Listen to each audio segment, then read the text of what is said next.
Friends, welcome to my channel కోస్టెడి వారి వంటిల్లు. ఇవాళ మళ్ళీ సరికొత్త స్పెషల్ రెసిపీని పరిచయం చేయడానికి మీ ముందుకు తీసుకొచ్చేసానండి. అదేంటనుకుంటున్నారా? ముందుగా అందరికీ కార్తీక మాసం శుభాకాంక్షలు. సో ఇవాళ కార్తీక మాసం స్పెషల్ సందర్భంగా మీ అందరికీ ఇది ముఖ్యంగా కార్తీక మాసంలో మనం ఉసిరికాయలతో దీపం పెట్టుకున్న, అలాగే ఉసిరికాయలతో ఉసిరి చెట్టుకు పూజ చేసుకున్న మనకి ఎంతో ముక్తి కలుగుతుంది. అలాగే ఇవాళ మన స్పెషల్ వచ్చేసి ఉసిరికాయ పులిహోర.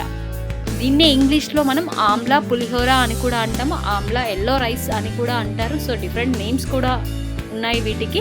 సో ఇవాళ మీ అందరికీ ఉసిరికాయ పులిహోరని ఈజీగా అండ్ టేస్టీగా ఎలా తయారు చేసుకోవాలో నా వీడియోలో చూపిస్తాను. నా వీడియోని చివరి వరకు చూసి మీరు కూడా ట్రై చేయండి. సో నిజంగా చాలా రుచిగా ఉంటుందండి. చాలా మందికి తెలుసు కదా, పులిహోర అనగానే ప్రసాదం అంటాం మనము.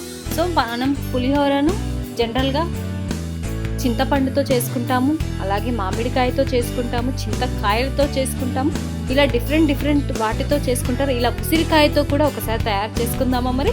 సో ముందుగా ఇలా ఫ్రెష్ ఉసిరికాయ తీసుకొని వీటిని చిన్న ముక్కలుగా కట్ చేసుకోవాలి. సో ఇలా మొత్తం లోపల మనకి ఇత్తు ఉంటుంది కదా, సో దాని విత్తనాన్ని తీసేసి ఇలా చిన్న ముక్కలుగా కట్ చేసుకొని ఒక బౌల్లో పెట్టేసుకోవాలి.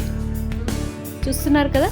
సో ఒక కప్పు ఉసిరికాయలను తీసుకొని ఇలా చిన్న ముక్కలుగా కట్ చేసుకొని పక్కన పెట్టేసుకొని, ఆ తర్వాత మిక్సీ జార్ తీసుకొని ఇందులో మనం కట్ చేసుకున్న ఉసిరికాయ ముక్కలన్నింటినీ వేసుకొని, అలాగే వీటితో పాటు ఇందులో పచ్చిమిరపకాయలు చిన్న ముక్కలుగా కట్ చేసుకున్న పచ్చిమిరపకాయలు, అలాగే కొత్తిమీర లీవ్స్, కొద్దిగా సాల్ట్ వేసుకొని ఇలా బాగా మెత్తగా గ్రైండ్ చేసుకోవాలి. ఆ తర్వాత స్టవ్ వెలిగించి పాన్ పెట్టి నూనె పోసి, నూనె బాగా వేడి అయిన తర్వాత ఇందులో ఆవాలు, జీలకర్ర,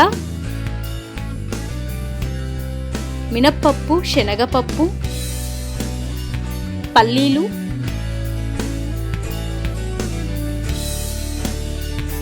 సో ఇలా పల్లీలు వేసుకున్న తర్వాత కొద్దిగా స్టవ్ హై ఫ్లేమ్లో పెట్టి వీటిని బాగా ఇలా వేయించుకోవాలి. సో ఇలా బాగా వేగిన తర్వాత పచ్చిమిరపకాయ ముక్కలు, అలాగే ఎండుమిర్చి ఇలా పెద్దగా వేసుకుంటే చాలా రుచిగా ఉంటాయండి. అవి ఆయిల్లో వేగిన తర్వాత, డీప్ ఫ్రై అయిన తర్వాత మనం పులిహోరలో కనుక నంచుకొని తింటే అబ్బా కమ్మగా ఉంటుంది టేస్ట్. సో చూస్తున్నారు కదా.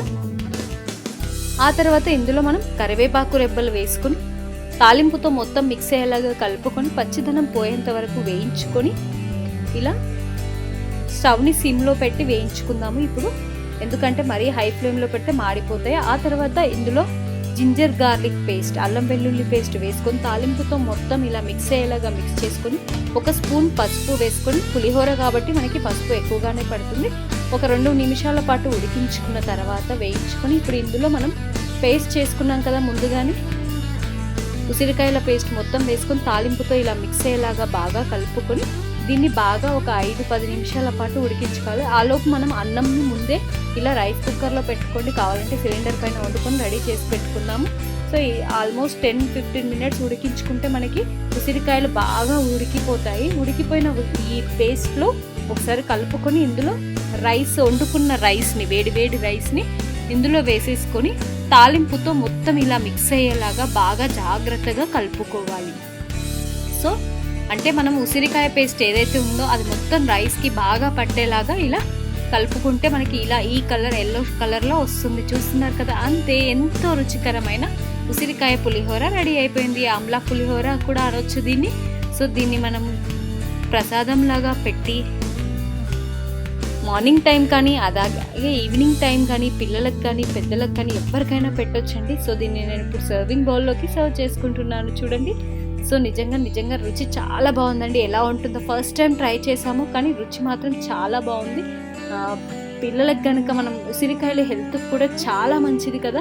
సో ఉసిరికాయల్లో నార్మల్గా తినమన్నా తినరు, అలాగే పచ్చడి పెట్టినా కారం ఉంటుంది కాబట్టి, సో పిల్లలకు ముఖ్యంగా ఇలా కనుక పులిహోర చేసి పెట్టామనుకోండి, ఒక్క ముద్ద కూడా వదలకుండా తింటారు.